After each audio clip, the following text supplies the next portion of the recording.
ان الحمد للہ نحمده ونستعینه ونستغفره ونعوذ باللہ من شرور انفسنا ومن سیئات اعمالنا من يهده اللہ فلا مضل له ومن يضلل فلا هادی له واشهد ان لا الہ الا اللہ وحدہ لا شریک له واشهد ان محمدا عبده ورسوله اما بعد فان خير الحديث كتاب الله وخير الهدي هدي محمد صلى الله عليه واله وسلم وشر الامور محدثاتها وكل محدثة بدعة وكل بدعة ضلالة وكل ضلالة في النار. اعوذ باللہ السمیع العلیم من الشیطان الرجیم من ہمزہ ونفخہ ونفثہ بسم اللہ الرحمن الرحیم رب اشرح لی صدری ویسر لی امری واحلل عقدۃ من لسانی یفقہوا قولی.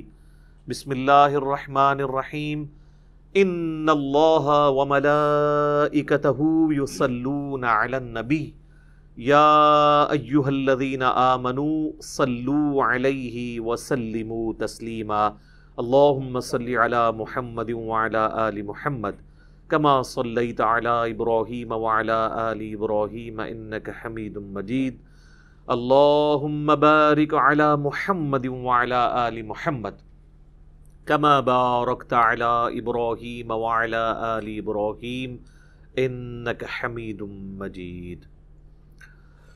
اللہم ربنا آتنا فی الدنیا حسنۃ وفی الآخرۃ حسنۃ وقنا عذاب النار. لا الہ الا انت سبحانک انی کنت من الظالمین. حسبنا اللہ ونعم الوکیل.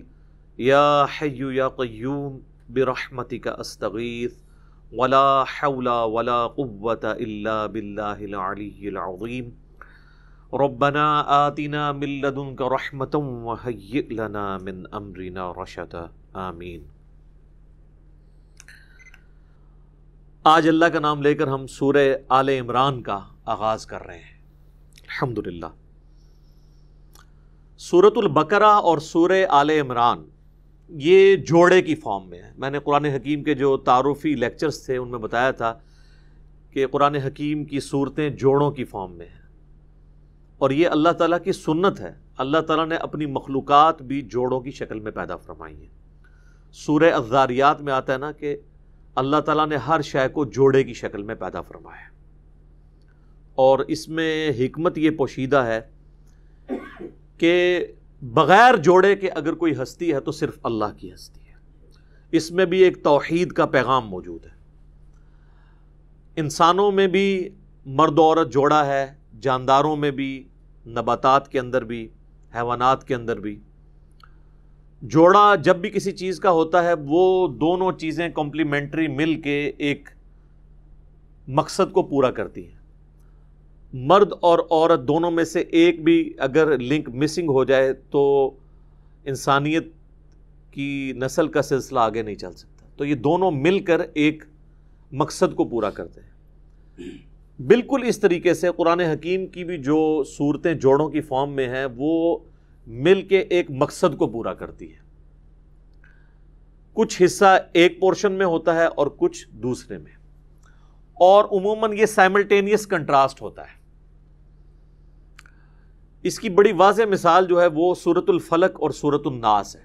یہ بھی جوڑے ہیں. المعوذتین کہا گیا ہے انہیں بخاری اور مسلم میں. دو پناہ دینے والی صورتیں، اللہ کی پناہ دینے والی صورتیں. سورۃ الفلق ان چیزوں سے ڈیل کرتی ہے جو انسان پر باہر سے حملہ آور ہوتی ہیں، چاہے وہ حسد کی فارم میں ہو، چاہے وہ جادو ٹونے کی فارم میں ہو. ان ساری چیزوں کے اگینسٹ اللہ کی پناہ مانگی گئی ہے. اور سورۃ الناس ان شریر چیزوں کو ڈیل کرتی ہے جو انسان کے اندر سے چیزیں پیدا ہوتی ہیں، داخلی چیزیں.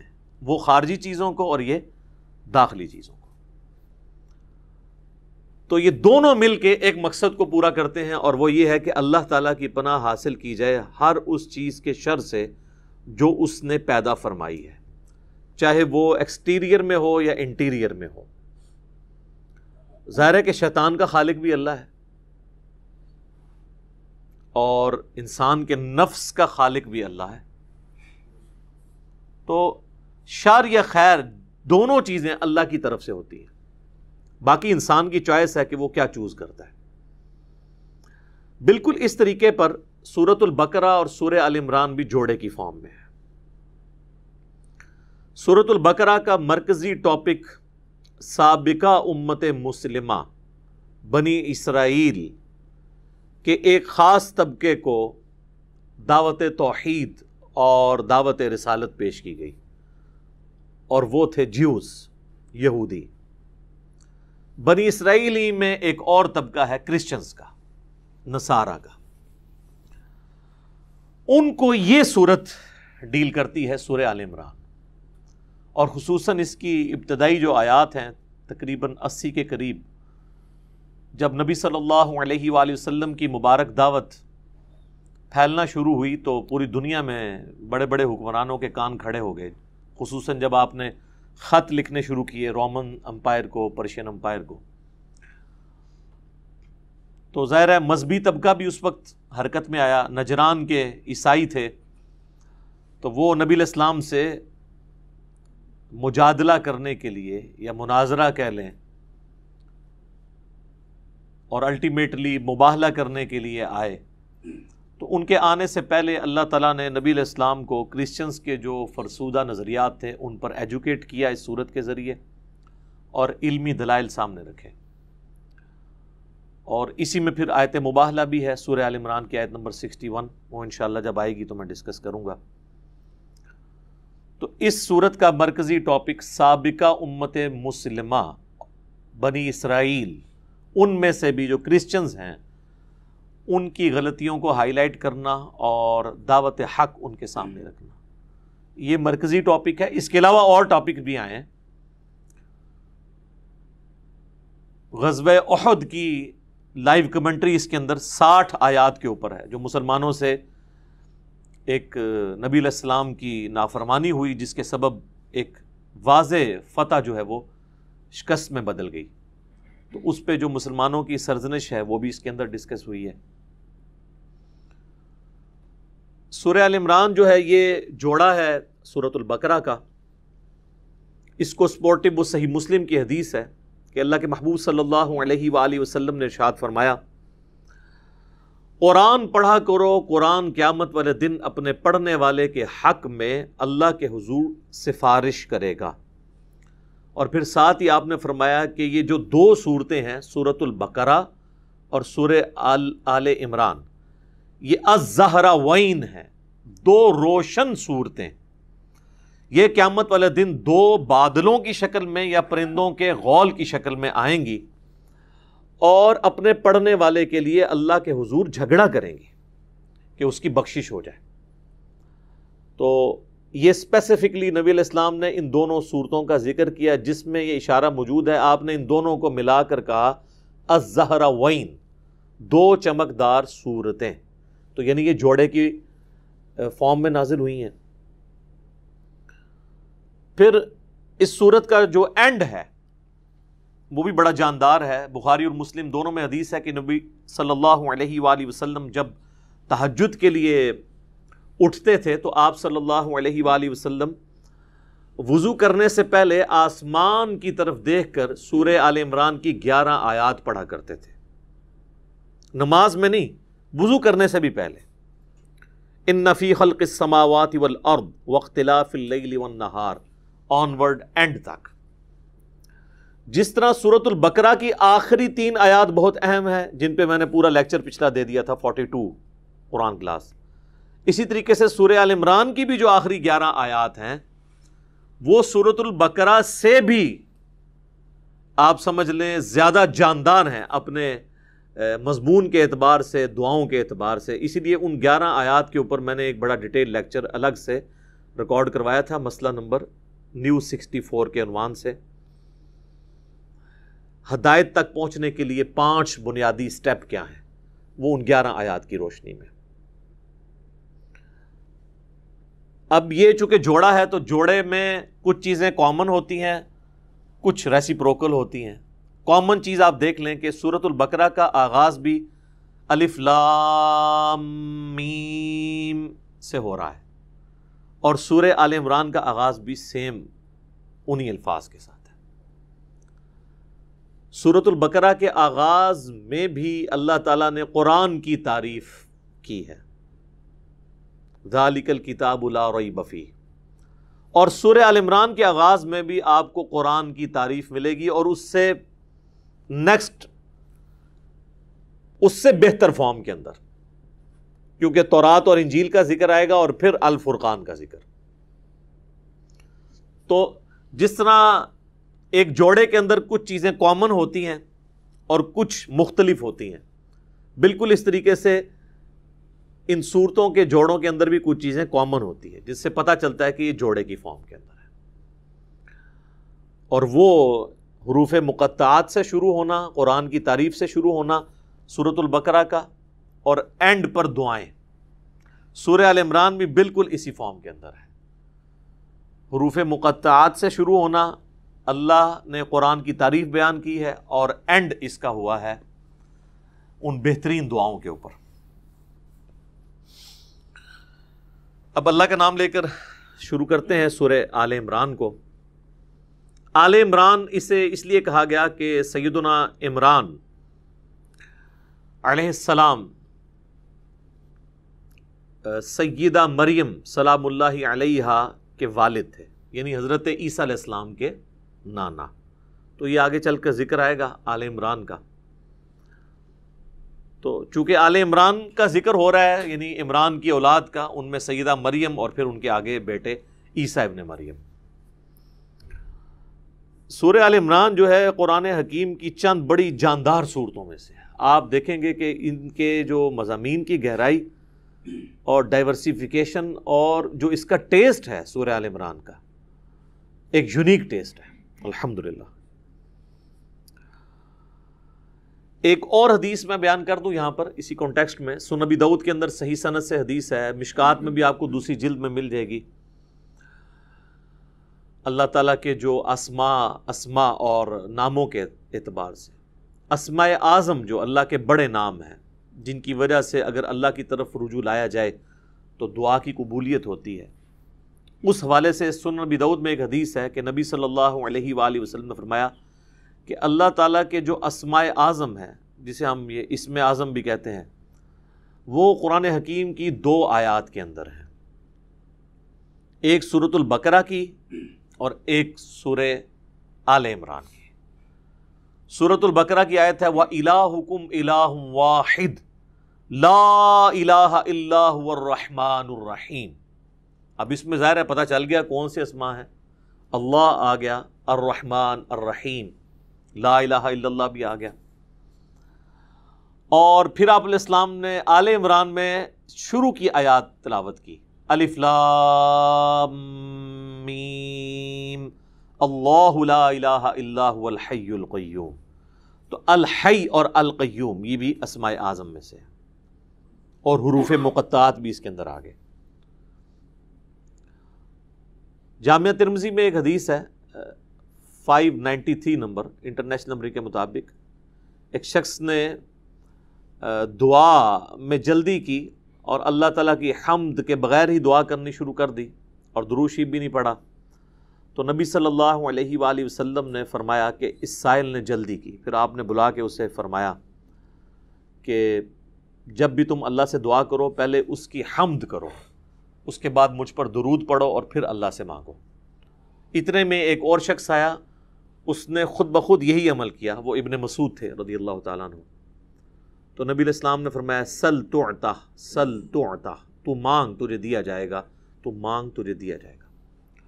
تو دعاؤں کا پروٹوکول یہ ہے کہ جب بھی آپ دعا کریں پہلے اللہ کی حمد بیان کرنی ہے، اور حمد میں اسماء اعظم اس کے، اور اس کے بعد درود شریف۔ تو کوشش کریں کہ آپ یہ 2 آیات یاد کریں۔ سنن ابی داؤد کے اندر اسماء اعظم جو ہے وہ موجود ہیں، مشکات کے اندر بھی، یہ 2 آیات یاد کر لیں۔ ایک تو حدیث میں اس کا ذکر آ گیا، دوسرا قرآن کے اندر یہ موجود ہے، وَإِلَٰهُكُمْ إِلَٰهٌ وَاحِدٌ لَا إِلَٰهَ إِلَّا هُوَ الرَّحْمَٰنُ الرَّحِيمُ، یہ سورۃ البقرہ اور سورہ آل عمران۔ الف لام میم اللہ لا الہ الا هو الحی القیوم۔ تو ان دو صورتوں کے اندر نبی علیہ السلام فرمایا کہ اللہ تعالیٰ کے اسماء اعظم موجود ہیں، تو یہ آپ پڑھ لیں، اس کے بعد آپ درود شریف پڑھ کے تو دعا مانگیں۔ اس کے علاوہ بھی آپ جتنے اسماء اعظم ہیں، جیسا کہ سورۃ الحشر کی آخری 3 آیات ہیں، واللہ الذی لا الہ الا ہو، وہ سارے اللہ تعالیٰ کے تعریفی کلمات اس کے اسماء اعظم ہیں، وہ جس کو یاد ہیں وہ پڑھ کے اس کے بعد درود شریف پڑھ کے دعا مانگے۔ تو یہ دعا کا ایک پروٹوکول اور ایک طریقہ ہے۔ اعوذ باللہ من الشیطان الرجیم، بسم اللہ الرحمن الرحیم، الف لام میم، حروف مقطعات ہیں، اللہ اور اس کے محبوب صلی اللہ علیہ وآلہ وسلم کے درمیان یہ کوڈ ورڈز ہیں۔ اللہ لا الہ الا هو الحی القیوم، اللہ ہی ہے کہ جس کے سوا کوئی معبود نہیں، وہ الحی ہے اور القیوم ہے۔ الحی وہ ہستی ہے جو خود سے زندہ ہو،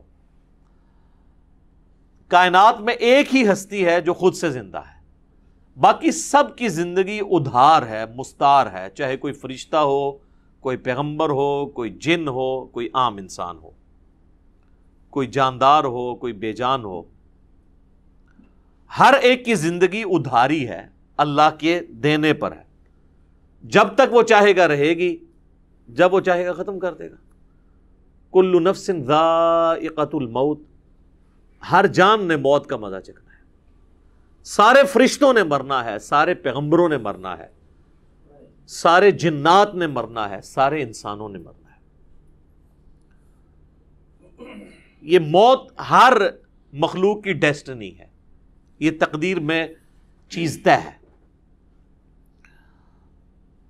اللہ ایک ہستی ہے جسے موت نہیں آنی، اسی لیے اگر زندگی کا لفظ کسی پر بولا جائے تو صرف اللہ ہی ہے، الحی، خود سے زندہ، اور القیوم،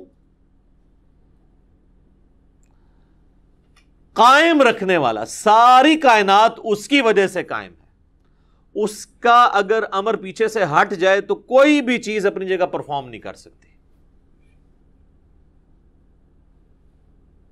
اللہ تعالیٰ چاہے گا تو آگ گرم کرے گی، نہیں چاہے گا تو ابراہیم پہ دیکھیں ٹھنڈی ہوگی۔ تو آگ کچھ نہیں کر سکتی، اصل میں جو اللہ تعالیٰ نے اس کے اندر خاصیت رکھی ہے، جب تک اللہ چاہے گا کہ وہ ایگزیکیوٹ ہو تو ہوگی، ادروائز نہیں۔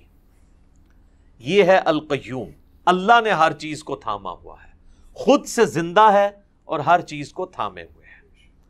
تو اسی لیے دیکھیں نبی علیہ السلام نے جو میں نے ابو داؤد کی حدیث بتائی کہ اللہ کے اسماء اعظم میں سے ہے الحی القیوم، یہ والی آیت بھی آپ نے تلاوت کی، وَإِلَٰهُكُمْ إِلَٰهٌ وَاحِدٌ لَا إِلَٰهَ إِلَّا هُوَ الرَّحْمَٰنُ الرَّحِيمُ، الف لام میم اللہ لا الہ الا هو الحی القیوم۔ اسی طریقے سے جامعہ ترمذی میں ایک حدیث ہے، اس کی سند کمزور ہے، لیکن اس کی صحیح سند المستدرک للحاکم میں موجود ہے، اور سنن نسائی الکبریٰ کے اندر موجود ہے، عمل الیوم واللیلہ، صبح شام کے اذکار والے چیپٹر کے اندر، کہ نبی علیہ السلام نے اپنی بیٹی فاطمہ سے فرمایا تھا، اے میری بیٹی مجھ سے لے لے، اور صبح شام اس کو پڑھا کر، یا حی یا قیوم برحمتک استغیث اصلح لی شأنی کلہ ولا تکلنی الی نفسی طرفۃ عین، اے خود سے زندہ ہر چیز کو تھامنے والے، میں تیری رحمت کے ساتھ تیری مدد کا سوال کرتا ہوں، اصلح لی شأنی کلہ، میرے تمام کاموں کو سنوار دے، ولا تکلنی الی نفسی طرفۃ عین، اور مجھے پلک جھپکنے کے برابر بھی میرے نفس کے سپرد نہ کرنا، تو ہی مجھے سنبھالنا۔ تو اس میں بھی یا حی یا قیوم کا وظیفہ آ گیا، یہ بھی اللہ تعالیٰ کے اسماء اعظم میں سے۔ نزل علیک الکتاب بالحق، نازل فرمائی ہے اس اللہ نے آپ پر یہ کتاب با مقصد، حق کے ساتھ، اور مقصد کیا ہے انسانیت کی ہدایت. سورہ بنی اسرائیل میں بھی آیا وَبِالْحَقِّ أَنزَلْنَاهُ وَبِالْحَقِّ نَزَلَ. اللہ تعالیٰ نے اسے پرپزفل نازل کیا باب مقصد، اور یہ مقصد لے کر اتری. مُصَدِّقًا لِمَا بَيْنَ يَدَيْهِ، اور یہ تصدیق کرتی ہے ان چیزوں کی، ان کتابوں کی جو اس سے پہلے نازل ہوئی ہیں. وَأَنزَلَ التَّوْرَاةَ وَالْإِنْجِيلَ، اور ان ٹاپ آف دا لسٹ کتابوں میں جو اس سے پہلے نازل ہوئیں وہ تورات اور انجیل ہیں. اور کتابیں بھی ہیں، زبور بھی ہے، ابراہیم علیہ السلام کے صحائف ہیں، باقی انبیاء کے، پیغمبروں کے صحائف بھی موجود ہیں. مِن قَبْلُ هُدًى لِلنَّاسِ، یہ تورات اور انجیل قرآن کے نازل ہونے سے پہلے انسانیت کے لیے ہدایت کا سامان تھی. وَأَنزَلَ الْفُرْقَانَ، اور اب اللہ نے الفرقان نازل کر دیا. یہ المہیمن ہے، نگہبان ہے ان کتابوں کے اوپر. مراد کیا کہ جو بات قرآن سے میچ کرے گی وہ آپ نے لے لینی ہے، اور جو قرآن سے ٹکرائے گی وہ چھوڑ دینی ہے. تو تورات اور انجیل کے اوپر نگہبان بن کر یہ الفرقان نازل ہوا ہے. اولڈ ٹیسٹیمنٹ، نیو ٹیسٹیمنٹ، اور اب یہ فائنل ٹیسٹیمنٹ القرآن. یہ سیم ورڈز نبی صلی اللہ علیہ وآلہ وسلم کے لیے بھی استعمال ہوئے ہیں. صحیح بخاری میں حدیث ہے محمد فرق بین الناس، محمد صلی اللہ علیہ وآلہ وسلم لوگوں میں حق اور باطل میں فرق ہے. سورۃ البقرہ میں بھی اسی قسم کی آیات آئی تھی. شہر رمضان الذی انزل فیہ القرآن ھدی للناس، رمضان کا مہینہ وہ ہے جس میں ہم نے قرآن کو نازل کیا جو پوری انسانیت کے لیے ہدایت ہے. وبینات من الہدی والفرقان، اور اس میں ہدایت کے روشن دلائل ہیں، اور یہ الفرقان ہے حق اور باطل میں تمیز کرنے والی کتاب. ان الذین کفروا بآیات اللہ، بے شک وہ لوگ جو کفر اختیار کرتے ہیں اللہ کی آیات سے، لہم عذاب شدید، ایسے لوگوں کو بہت ہی سخت عذاب ہونے والا ہے. واللہ عزیز ذو انتقام، اور اللہ تعالیٰ غالب ہے اور بدلہ لینے والا ہے. کتنے سخت الفاظ ہیں جی. آپ کو تو بتایا گیا کہ اللہ تعالیٰ جو ہے وہ نعوذ باللہ کو نانیم ہے، اور وہ تو جی بس ایک بہانہ ہی چاہیے اسے بخشنے کا. یہ اتنے سخت الفاظ اللہ تعالیٰ اپنے لیے استعمال کر رہا ہے کہ میں انتقام لینے والا ہوں. اصل میں یہ غصہ ان لوگوں کے لیے جنہوں نے قرآن کی دعوت کو ٹھکرا دیا تھا، اور پس منظر کے اندر کرسچنز اور جوز ہیں کہ بھئی تورات بھی اللہ نے نازل کی تھی، انجیل بھی اللہ نے نازل کی، اب الفرقان جو کہ اگلی کتابوں کی تصدیق کرتے ہوئے نازل ہوئی ہے، جو آیا نا مصدقا لما بین یدیہ، تصدیق دو اعتبار سے کرتی ہے. ایک تصدیق اس اعتبار سے کرتی ہے کہ یہ کتاب یہ آ کر کہہ رہی ہے کہ وہ کتابیں بھی اللہ کی کتابیں تھیں، اگرچہ اب ٹیمپرڈ فارم میں ہیں، لیکن اس کے باوجود اس میں کافی ساری چیزیں بالکل درست ہیں. اس کو چیک کرنے کے لیے قرآن پہ پیش کیا جائے گا. تو یہ قرآن ان کتابوں کی تصدیق کر رہی ہے کہ وہ کتابیں بھی اللہ کی کتابیں تھیں، وہ پیغمبر بھی اللہ کے پیغمبر تھے، اس اعتبار سے بھی یہ تصدیق کر رہی ہے. اور دوسرا اس اعتبار سے تصدیق کر رہی ہے پریکٹیکلی زبان حال سے کہ ان کتابوں کے اندر اس کتاب کی پیش گوئی موجود تھی، اور پیغمبر آخر الزمان صلی اللہ علیہ وآلہ وسلم کی پیش گوئی موجود تھی، جو میں نے سورۃ البقرہ کے آغاز میں ہی ڈسکس کر لی، اب دوبارہ نہیں کروں گا، اور قرآن کے تعارف کے اندر بھی ڈسکس کیا تھا. تو اس اعتبار سے بھی قرآن جو ہے وہ تصدیق کر رہی ہے ان کتابوں کی کہ ان کتابوں میں جو پیش گوئی آئی تھی وہ پوری ہو گئی، پیش گوئی پوری ہو گئی. تو ان کتابوں کو سچا ثابت کر دیا قرآن نے آ کر، کیونکہ قرآن نہ آتا تو اس کتاب کی پیش گوئی تو پوری نہ ہوتی، تورات اور انجیل کی. تو یہ جو ہے نا مصدقا لما بین یدیہ، یہ تصدیق کرتی ہے ان کتابوں کی جو پہلے سے موجود ہیں. تو وہ کتابیں کون سی ہیں؟ تورات اور انجیل.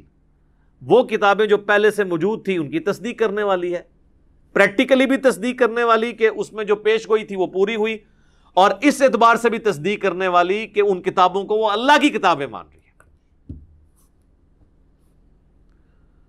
تو اب اتنا کچھ ہونے کے بعد جو ایمان نہیں لائے گا اس کتاب کے اوپر، اللہ تعالیٰ فرما رہا ہے کہ میں غالب ہوں، انتقام لے کے چھوڑوں گا. یہ نہ سمجھیے گا یہ جوز اور کرسچنز کے لیے آیات. اس سے بڑے مجرم وہ ہیں جو قرآن پر ایمان لانے کے باوجود قرآن کو پس سے پش ڈالے ہوئے ہیں، یعنی مسلمان۔ قرآن اس لیے تو نازل نہیں ہوا تھا کہ ہم لوگوں پر یہ روب ڈالتے رہیں کہ یہ کتاب اللہ کی آخری کتاب ہے، یہ کتاب جو ہے اگلی کتابوں کے اوپر نگہبان ہے، یہ کتاب وہ ہے جس کی پیش گوئیاں پچھلی کتابوں میں موجود ہیں۔ یہ اس کی عظمتیں بیان کرنے کے لیے تو کتاب نازل نہیں ہوئی ہے۔ جس طرح ہمارے لوگ نبی علیہ السلام کی بھی صرف عظمتیں بیان کرتے ہیں، وہ کس مقصد کے لیے آئے اس کے اوپر کوئی ڈسکشن ہی نہیں کرتا۔ اصل چیز تو وہ تھی بیان کرنے والی۔ تو مسلمان بھی جو اس کتاب سے روگردانی کرے گا تو وہ بھی سمجھ لے وہ بھی اسی کیٹیگری میں فال کرتا ہے۔ اللہ کا کوئی رشتہ دار نہیں ہے جی۔ بنی اسرائیل نے دعویٰ کیا تھا نا کہ اللہ کے ساتھ ہماری رشتہ داری ہے، ہم اللہ کے بیٹے ہیں، ہم اللہ کی اولاد ہیں، تو اللہ تعالیٰ نے اس کا ڈینائی کیا کہ اللہ کا کوئی سگا نہیں ہے۔ سورۃ البقرہ میں آپ 7 یونیورسل ٹروتھس بھی پڑھ چکے ہیں کہ جس نے بھی گناہ کیا اور اس گناہ نے اس کا احاطہ کر لیا وہ نہیں پھر بچنے والا۔ اللہم اجرنا من النار، آمین۔ ان اللہ لا یخفی علیہ شیء فی الارض ولا فی السماء، بے شک اللہ پر کوئی چیز مخفی نہیں ہے، نہ زمین میں اور نہ آسمان میں۔ هو الذی یصورکم فی الارحام، وہی ہے کہ جو تمہاری شکلیں، تمہاری تصویریں بناتا ہے تمہاری ماؤں کے رحموں میں، یوٹرس کے اندر تمہاری شکل وہ بناتا ہے۔ ظاہر ہے ماں باپ کو تو پتہ ہی نہیں ہوتا، سب کچھ اللہ کر رہا ہوتا ہے۔ کیف یشاء، جیسا چاہتا ہے وہ بنا دیتا ہے۔ جناب کوئی شخص اپنی شکل خود چوز نہیں کر سکتا، اپنے ماں باپ چوز نہیں کر سکتا اپنی مرضی سے۔ لا الہ الا ہو، نہیں ہے کوئی معبود سوائے اس کے، العزیز الحکیم، وہ غالب ہے اور حکمت والا ہے۔ اصل میں یہ تمہید بنائی جا رہی ہے، تورات کا، انجیل کا، قرآن کا ذکر ہوا، اللہ کی آیات جھٹلانے کے اوپر عذاب اور انتقام کا ذکر، اور اب اللہ تعالیٰ فرما رہا ہے زمین و آسمان میں کوئی بھی راز ہے وہ اللہ سے تو چھپا ہوا نہیں ہے۔ اور سب سے ایک اللہ تعالیٰ کی قدرت کا بڑا ایک نمونہ کہ اللہ تعالیٰ کروڑوں اربوں لوگوں کو پیدا کرتا ہے، ان کے ماؤں کے پیٹ کے اندر ان کی صورتیں بناتا ہے، وہ چیز بھی اللہ تعالیٰ سے پوشیدہ نہیں ہے۔ یہ تمہید بنائی جا رہی ہے کہ عیسیٰ ابن مریم بھی اللہ کی مخلوق ہے، ان کو بھی اللہ تعالیٰ نے پیدا کیا ہے۔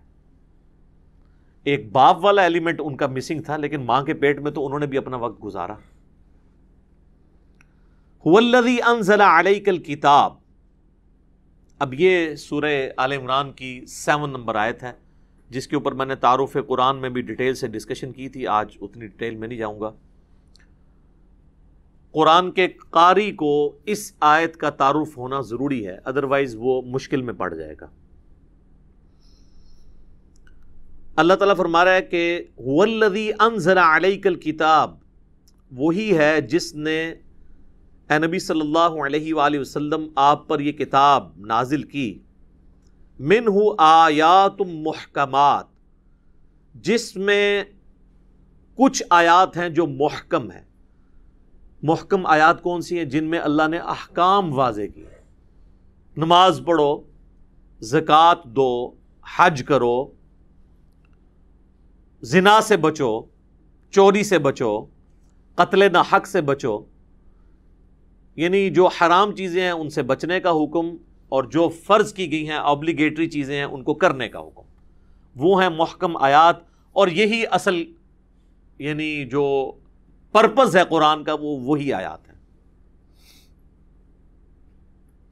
ہن ام الکتاب، وہ ہے کتاب کی ماں، کتاب کی جڑ، کتاب کی اصل، یعنی جو اللہ نے انسانیت تک بات پہنچانی تھی نا، اصلی میسج وہ ہے محکمات کے اندر۔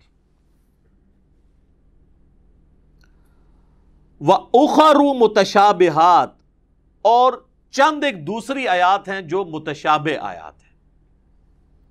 متشابہ عربی زبان کے اندر کہتے ہیں ریزمبلنس والی چیزیں، ملتی جلتی، یعنی دنیا میں بھی آپ نے کسی چیز کو ایگزامپل دے کر سمجھانا ہوتا ہے تو ظاہر ہے کہ 100% تو آپ بالکل ریپلیکا اس کا بیان نہیں کر سکتے، لیکن ایک کوشش کرتے ہیں کہ اس سے ملتی جلتی کوئی مثال بیان کر دی جائے. جیسے کہ اللہ تعالیٰ نے توحید کے اعتبار سے قرآن میں کئی جگہ ایک مثال بیان کی ہے کہ ایک غلام ایسا ہے جس کا صرف ایک ہی مالک ہے، اور ایک غلام ایسا ہے جس میں کئی ایک مالک شریک ہے. تو بتاؤ کون پیسفل لائف گزارے گا، وہ کہ جس کے اتنے مالک ہیں یا وہ جس کا ایک مالک ہے؟ تو یہ مثالیں اللہ تعالیٰ بیان فرماتا ہے. تو متشابہات میں وہ آیات فال کرتی ہیں جو اللہ تعالیٰ کی صفات سے خصوصاً ریلیٹڈ ہے. مثلا قرآن میں ہے اللہ کا ہاتھ. اب اس کو کون امیجن کر سکتا ہے؟ قرآن میں واضح ہے لیس کمثلہ شیء، اللہ کی مثل تو کوئی شے ہو ہی نہیں سکتی. لہذا جب اللہ تعالیٰ فرما رہا ہے اللہ کا ہاتھ یا اللہ کی پنڈلی یا اللہ کی آنکھیں، تو اب اس کی کوئی مثال نہیں بیان کی جا سکتی. اسی طریقے سے جنت کی جتنی نعمتوں کا ذکر ہے وہ سمجھانے کے لیے ہے کہ فروٹ دیے جائیں گے، حوریں ہوں گی، یہ کانسیپٹ ایک دنیا کے ساتھ اس کی ریزیمبلنس دی گئی، لیکن ایگزیکٹلی تو کوئی اسے ریپلیکا نہیں کر سکتا. تو یہ ساری آیات ہیں متشابہات. اسی طریقے سے حروف مقطعات ہیں، یہ متشابہ آیات ہیں. یہ قرآن حکیم میں جو آیات ہیں حروف مقطعات تو ایک اسپیشل کیس ہے لوگوں کا غرور توڑنے کے لیے کہ کوئی ان کے مطلب کو نہیں پہنچ سکتا، یہ اللہ اور اس کے نبی کے درمیان راز ہے. کوڈ ورڈز، ایبریویشنز ہیں. کئی لوگوں نے تباہ آزمائی کی ہے لیکن وہ کوئی قرآن و سنت سے سپورٹیو نہیں ہے. باقی متشابہات اس لیے ہیں تاکہ کچھ آخرت کا کنسیپٹ ہو جائے، دھندلا سا تصور آ جائے. حوریں ہیں تو دنیا میں اللہ نے عورتیں رکھ دی، آخرت کے پھل ہیں تو دنیا میں اللہ نے پھل رکھ دیے. بار بار ذکر قرآن میں آیا درجنوں مقامات پر کہ ایسے باغات ہیں جن کے نیچے نہریں بہتی ہوں گی. اب ظاہر ہے کہ دنیا میں ہم اس کو اپنی نہروں اور باغات سے کمپیریزن کرنے کی کوشش کریں گے، ایک خاص لیول تک سمجھنے کی کوشش کریں گے، وہ والی چیز تو ہو نہیں سکتی. سورہ سجدہ میں آیا نا کہ ہم نے لوگوں کی آنکھوں کی ٹھنڈک ایسی چیزیں اپنی جنت میں چھپا رکھی ہیں جس کا کوئی تصور نہیں کر سکتا. بخاری مسلم میں حدیث ہے کہ نبی صلی اللہ علیہ وآلہ وسلم نے فرمایا کہ اللہ تعالیٰ فرماتا ہے میں نے اپنے بندوں کے لیے وہ نعمتیں سنبھال کر رکھی ہیں جنت میں جو نہ کسی آنکھ نے دیکھی، نہ کسی کان نے سنی، نہ کسی دل پہ اس کا کبھی گمان بھی گزرا، کھٹکا بھی نہیں گزرا. تو قرآن پڑھ کے بھی آپ ان جنت کی نعمتوں کو پھر بھی امیجن نہیں کر سکتے، ایک دھندلا سا تصور لے کے آ سکتے ہیں، اس سے زیادہ نہیں. تو یہ ہیں آیات متشابہات.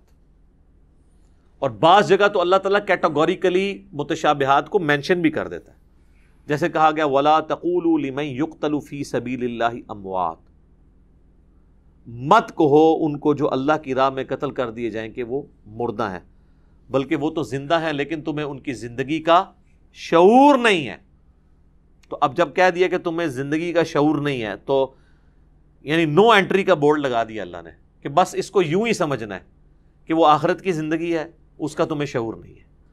جو اللہ تعالیٰ نے شہداء کو دی ہے، پیغمبروں کو دی ہے، اپنے نیک بندوں میں جس کے لیے چاہے وہ پروٹوکول اس کا رکھ سکتا ہے.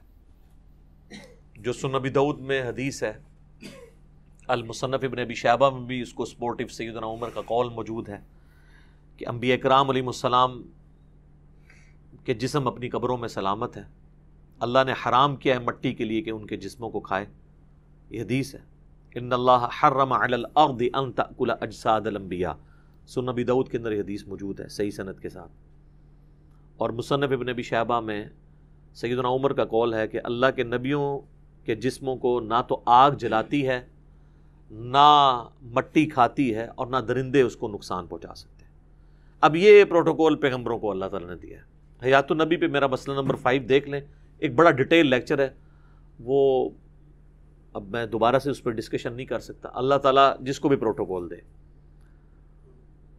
اور یہ اب جو آخرت کی زندگی ہے اس کا کوئی مثال بیان نہیں دنیا میں کر سکتا، کیونکہ دنیا کی زندگی سے مختلف ہے.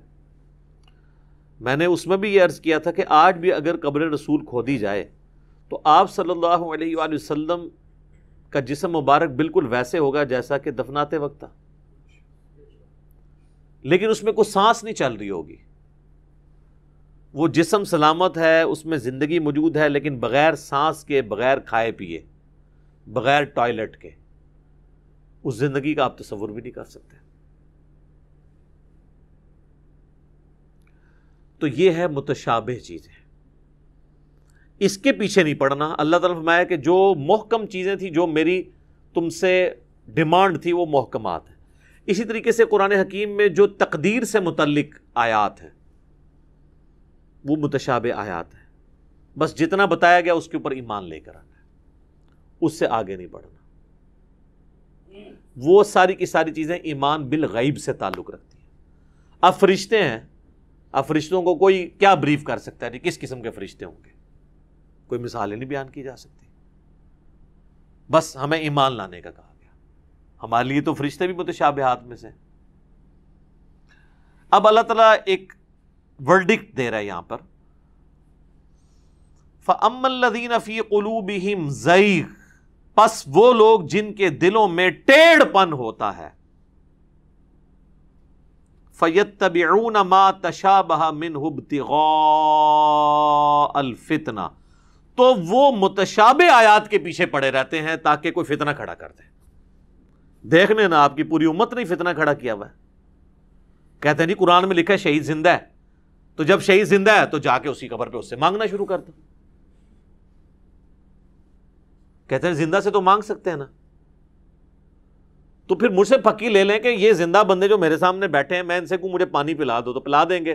لاؤ کون سا بابا جو دفن ہے جس کی قبر پہ جاؤ تم ہی پانی پی کے بتا دو، اے گھوڑا تے اے مدان ہونے چیک کر لینے زندہ ہے کہ نہیں زندہ، تو کہیں گے نہیں وہ تو آخرت کی زندگی ہے۔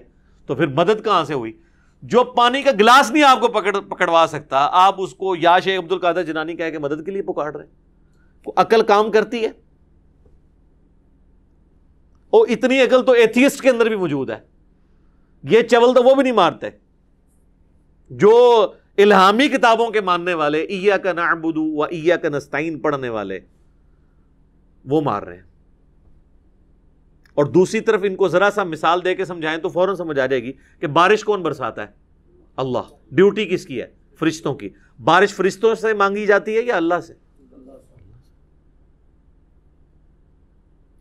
یہ جھگڑا نہیں ہے کہ کسی کو اختیار ہے یا نہیں، اصل جھگڑا یہ ہے کہ مدد کے لیے پکارنا صرف اللہ کو ہے۔ ظاہری اسباب میں آپ جس کو مرضی پکاریں، کسی یہودی کو بھی، عیسائی کو بھی پکار لیں۔ بخاری مسلم میں حدیث ہے، نبی علیہ السلام کی جب وفات ہوئی تو آپ کی زرہ چند گندم کے دانوں کے عوض ایک یہودی کے پاس رکھی ہوئی تھی، گر ہوئی، تو یہودی سے بھی آپ مدد لے سکتے، لیکن جو دنیا میں سامنے موجود نہیں، یہ مر چکا ہے، اس سے آپ کمیونیکیشن نہیں کر سکتے۔ تو اللہ تعالیٰ فرماتا ہے کہ جن کے دلوں میں ٹیڑھ پن ہوتا ہے نا، وہ ہمیشہ متشابہات کی پیروی کرتے ہیں تاکہ کوئی فتنہ کھڑا کریں۔ وَابْتِغَاءَ تَأْوِيلِهِ، اور اس چکر میں رہتے ہیں کہ اس کا کوئی مطلب ہم ڈھونڈ لیں، کوئی تلاش کر لیں۔ تو مطلب کہاں سے ہونا ہے وہ تو پہلے کلیئر کیا جا رہا ہے کہ یہ متشابہات ہیں۔ وَمَا يَعْلَمُ تَأْوِيلَهُ إِلَّا اللَّهُ، اس کی تعویل جو ہے وہ صرف اللہ جانتا ہے، یا ہم بھی جان جائیں گے آخرت میں، دنیا میں نہیں جان سکتے۔ وَالرَّاسِخُونَ فِي الْعِلْمِ، اور جو اہل علم ہے، عشق دے چلے نہیں، اہل علم، اللہ تو مانتے ہی اہل علم کو ہے۔ یقولون آمنا بہ، وہ کہتے ہیں نہیں ہم ایمان لے کر آتے ہیں ان آیات کے اوپر۔ کل من عند ربنا، یہ سب کی سب آیات ہمارے رب کی طرف سے نازل ہوئی ہیں، یعنی ہم اس چکر میں نہیں پڑتے کہ اس کا مطلب کیا ہے، بس اللہ نے نازل کیا مان لیا۔ وما یذکر الا اولو الالباب، اور نصیحت تو حاصل نہیں کرتے مگر وہ لوگ جو عقل والے ہیں۔ عشق دے چلے نہیں سر، عقل والے ہیں۔ اس لیے کہا گیا نا انما یخشی اللہ من عبادہ العلماء، اللہ کی خشیت، اللہ کی معرفت صرف اہل علم کو ہے۔ نبی علیہ السلام کو بھی دعا جو تعلیم کی گئی وہ یہی ہے، رب زدنی علما، سورہ طٰہٰ کے اندر، اے رب میرے علم میں اضافہ کر دے۔ سنن ابن ماجہ میں حدیث ہے، نبی علیہ السلام فجر کے سلام پھیرنے کے بعد، ام سلمہ کہتی ہیں ہماری ماں کہ فجر کا سلام پھیرنے کے بعد آپ دعا مانگا کرتے تھے، اللہم انی اسألک علما نافعا ورزقا طیبا وعملا متقبلا، میں ایسا علم مانگتا ہوں جو نفع بند ہو، اور ایسا رزق مانگتا ہوں جو پاک ہو، اور ایسا عمل مانگتا ہوں جو تیری بارگاہ میں مقبول بھی ہو۔ یہ نہیں کہ عمل کر کر کے تھک جانے والے، عاملۃ ناصبہ، ایسا نہ ہو، ولیعوذ باللہ تعالی۔ اچھا، تو اللہ تعالیٰ فرما رہا ہے کہ اہل علم جو ہے نا وہ کہتے ہیں ہم متشابہ آیات پہ ایمان لاتے ہیں، یعنی اس کے پیچھے نہیں پڑتے، ٹیڑھ پن کا شکار نہیں ہوتے۔ اسی کانٹیکسٹ میں ایک بخاری اور مسلم دونوں میں حدیث ہے، نبی علیہ السلام نے فرمایا جب بھی تم دیکھو کہ کوئی شخص متشابہ آیات کی تعویل کرنے کے پیچھے پڑا ہوا ہے تو سمجھ لینا کہ یہ وہی شخص ہے جس کے ٹیڑھ پن کا ذکر اللہ نے قرآن میں کر دیا ہے۔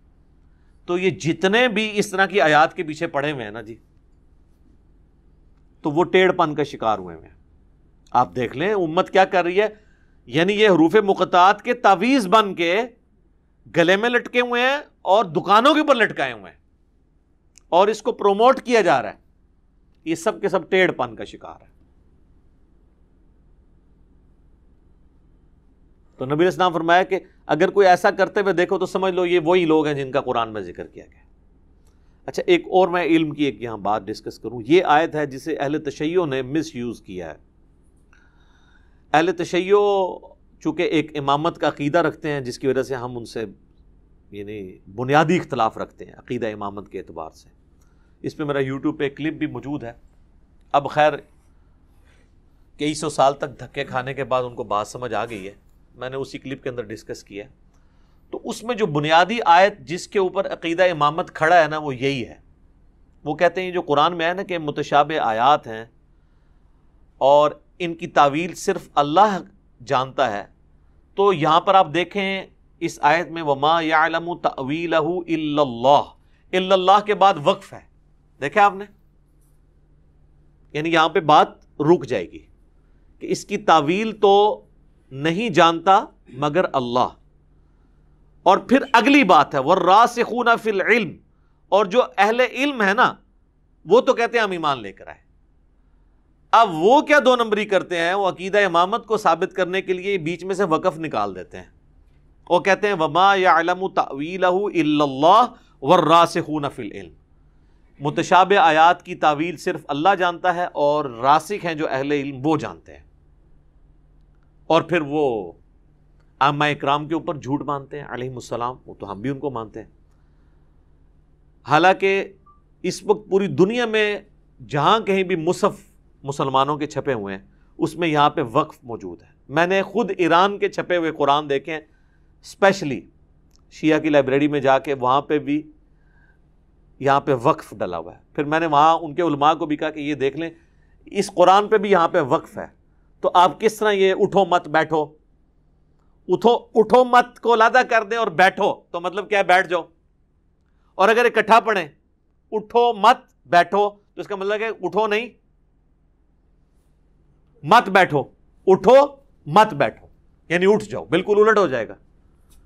تو میں نے ان کو کہا کہ یہ دیکھ لیں آپ کا بھی یہ پڑا ہوا ہے۔ اچھا دوسرا میں کہتا ہوں جی آپ وقف مٹا بھی دیں، کوئی کہ جی کاتب نے بعد میں ڈال دیا ہے، قرآن کی ان آیات کا اسلوب کیا بتا رہا ہے؟ اللہ ہمارا وہ ٹیڑے لوگ ہیں جو اس کے پیچھے پڑتے ہیں، ٹھیک ہے، اور اس کی تعویل اللہ جانتا ہے، اور اہل ایمان کہتے ہیں ہم ایمان لے کر آتے ہیں، سب چیزیں ہمارے اللہ کی طرف سے۔ یہ ان آیات کا مزاج کیا بتا رہا ہے کہ یہ تعویل صرف اللہ کے ساتھ خاص ہے۔ اور پھر آگے ایک دعا سکھائی جا رہی ہے، یہ دعا بھی مانگنی چاہیے، اس دعا کو حرز جاں بنائیں۔ لوگ کہتے ہیں نا جی بس دعا کریں جی مرتے دم تک ایمان پہ قائم رہیں، مرتے وقت کلمہ نصیب ہو اور اسلام پہ موت آئے۔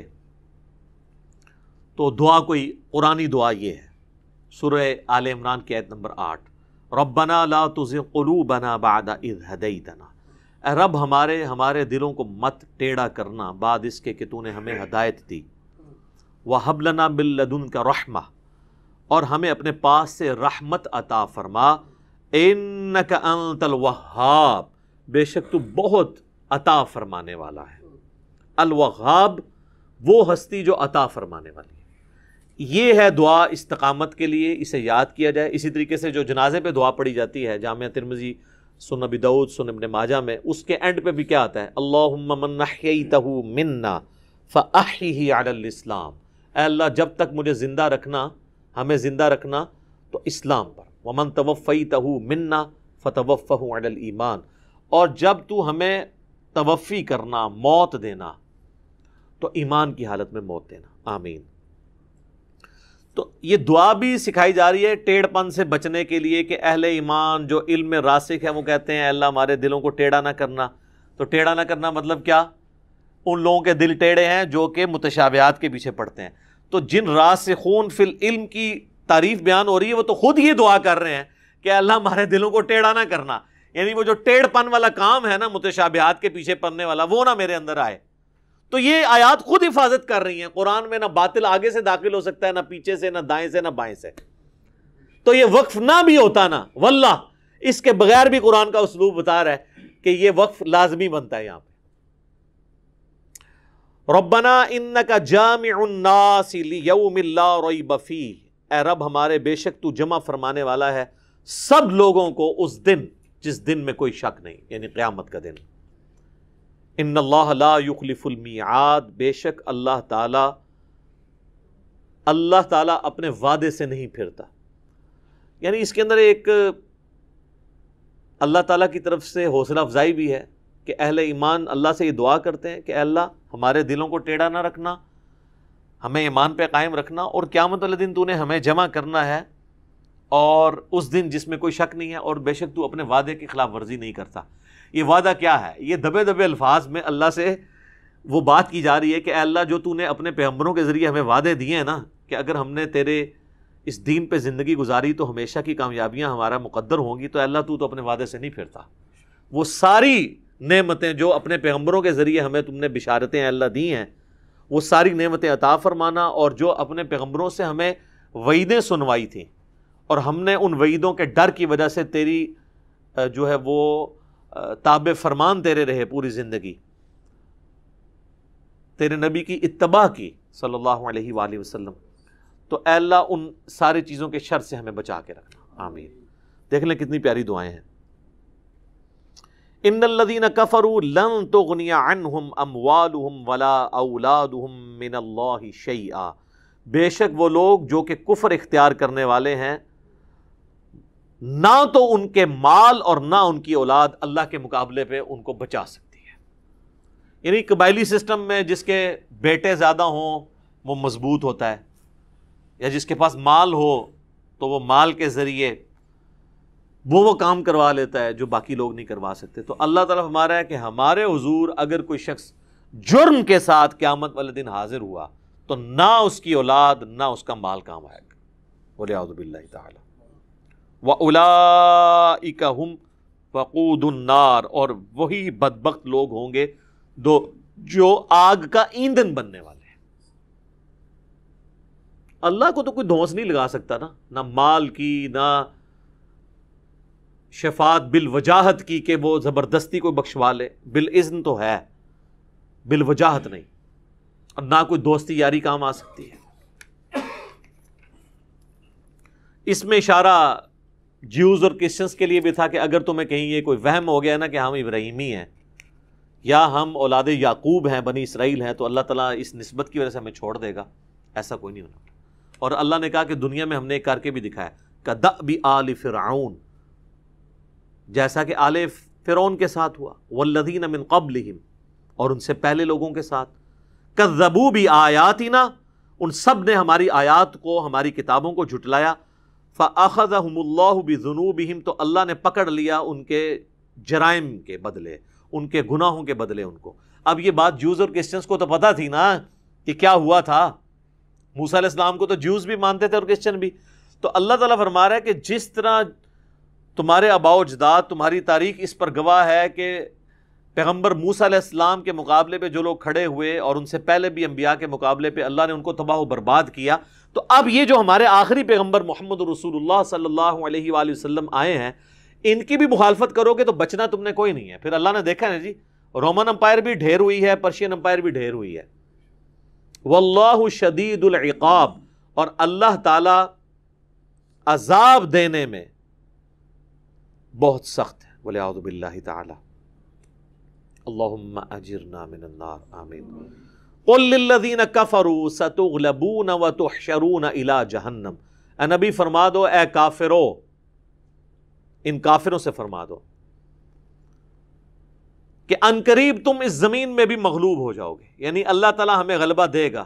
قادسیہ اور یرموک ہونی ہے, مسلمانوں کو ایک غلبہ ملنا ہے, اور الٹیمیٹلی ایک غلبہ یہ ہے کہ قیامت والے دن تمہیں اللہ کے حضور جمع کیا جائے گا اور جہنم کی طرف ہانکا جائے گا. وَتُحْشَرُونَ إِلَىٰ جَهَنَّمَ وَبِئْسَ الْمِہَادُ, اور کیا ہی برا ٹھکانہ ہے.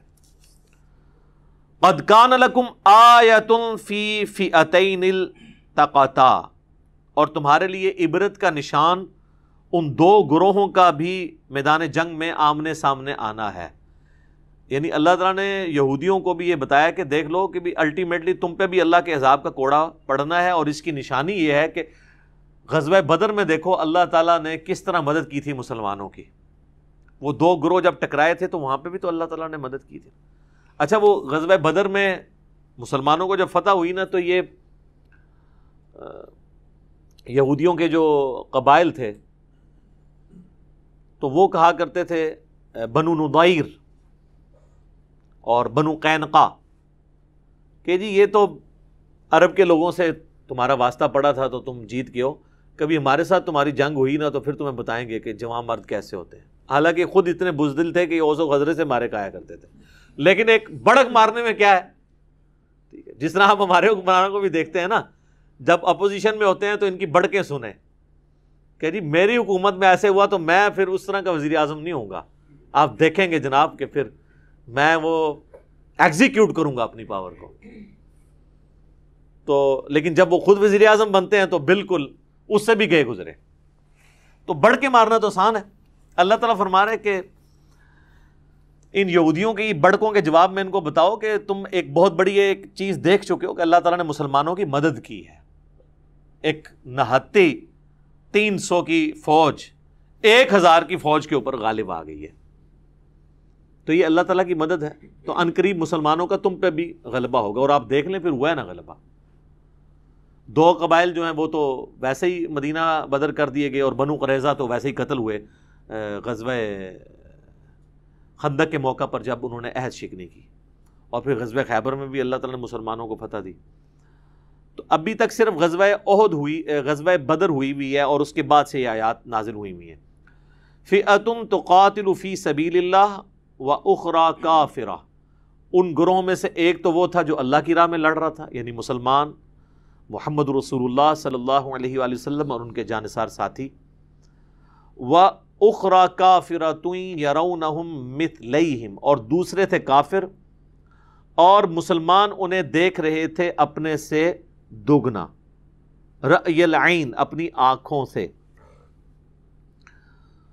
ویسے تو وہ 3 گنا سے بھی زیادہ تھے, لیکن اللہ تعالیٰ نے ایک مسلمانوں کا حوصلہ بڑھانے کے لیے ان کو ایک تو ڈبل دکھایا.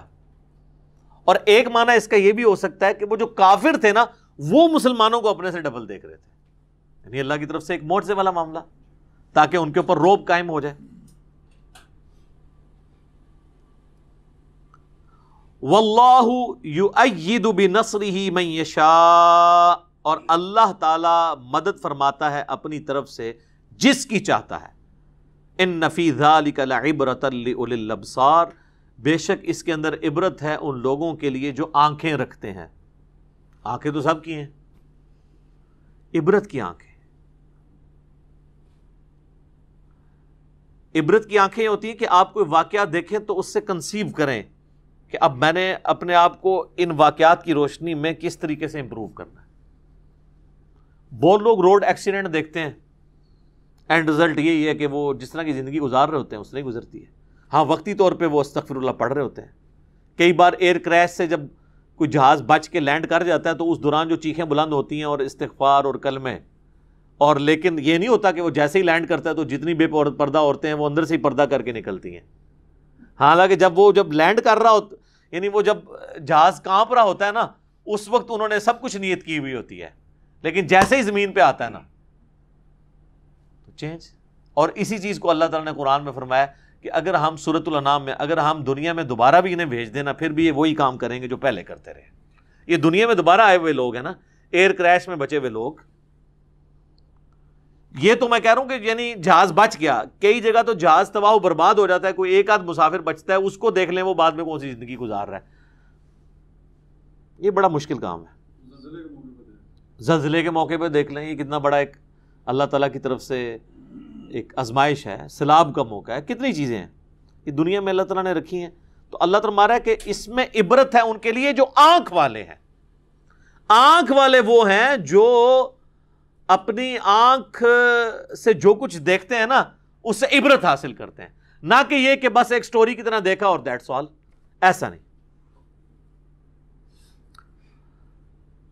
اب اگلی اہم ترین آیت ہے سورہ آل عمران کی آیت نمبر 14، جس میں اللہ تعالیٰ نے بیسک ہیومن انسٹنکٹ میں جو چیزیں اللہ تعالیٰ نے ڈال دی ہیں، جن چیزوں کی محبت یا شغف یا اس کی طرف متوجہ ہونا، اور وہ آزمائش کے لیے ڈالا ہے، اس کا ضرورت سے زیادہ استعمال انسان کو گمراہی میں لے جائے گا، اور بالکل چھوڑ دینا بھی اللہ کو مطلوب نہیں ہے. وہ اسی طریقے سے جیسا کوئی شخص جو ہے وہ پیپر دیتے ہوئے جو ہے وہ میدان جنگ چھوڑ کے بھاگ جائے، یعنی وہ اپنے امتحان گاہ کو چھوڑ کے بھاگ جائے، ایسا تو نہیں ہوگا، فیل ہی ہوگا. تو گیون سرکمسٹانسز میں آپ نے بیسٹ پرفارم کرنا ہے. اور وہ کون سی چیزیں ہیں وہ سورہ آل عمران کی آیت نمبر 14 میں ہے. لیکن چونکہ اب ہمارا ٹائم مکمل ہو رہا ہے اس لیے یہ آیت متقاضی ہے کہ میں اسے اگلے لیکچر کے اندر ڈسکس کروں کہ وہ کون سی چیزیں ہیں کہ جن کی محبت اور رغبت اللہ تعالیٰ نے انسانوں میں ڈال دی ہے، اور اگر وہ ضرورت سے بڑھ جائیں گی تو انسان تباہ و برباد ہو جائے گا، اور اگر ان چیزوں کو وہ استعمال کرے گا اللہ تبارک و تعالیٰ کی خوشنودی کے لیے ان لمٹس کے اندر جو اللہ اور اس کے محبوب صلی اللہ علیہ وآلہ وسلم نے بتائی ہیں، تو وہی چیزیں اس کے جنت میں جانے کا سبب بھی بن سکتی ہیں. اللہ تعالیٰ سے دعا ہے جو حق بات میں نے کہی اللہ تعالیٰ ہمارے دلوں میں راسخ فرمائے. اگر جذبات میں میرے منہ سے کوئی غلط بات نکل گئی تو اللہ تعالیٰ ہمارے دلوں سے ہی محو کر دے، دھو دے، اور ہمیں معاف بھی فرما دے. اللہ تعالیٰ ہمیں جو حق بات سنی اس پر عمل کر کے دوسرے بھائیوں تک پہنچانے کی توفیق عطا فرمائے. سبحانک اللہم وبحمدک اشہد ان لا الہ الا انت استغفرک واتوب الیک وما علینا الا البلاغ المبین. جزاکم اللہ خیرا.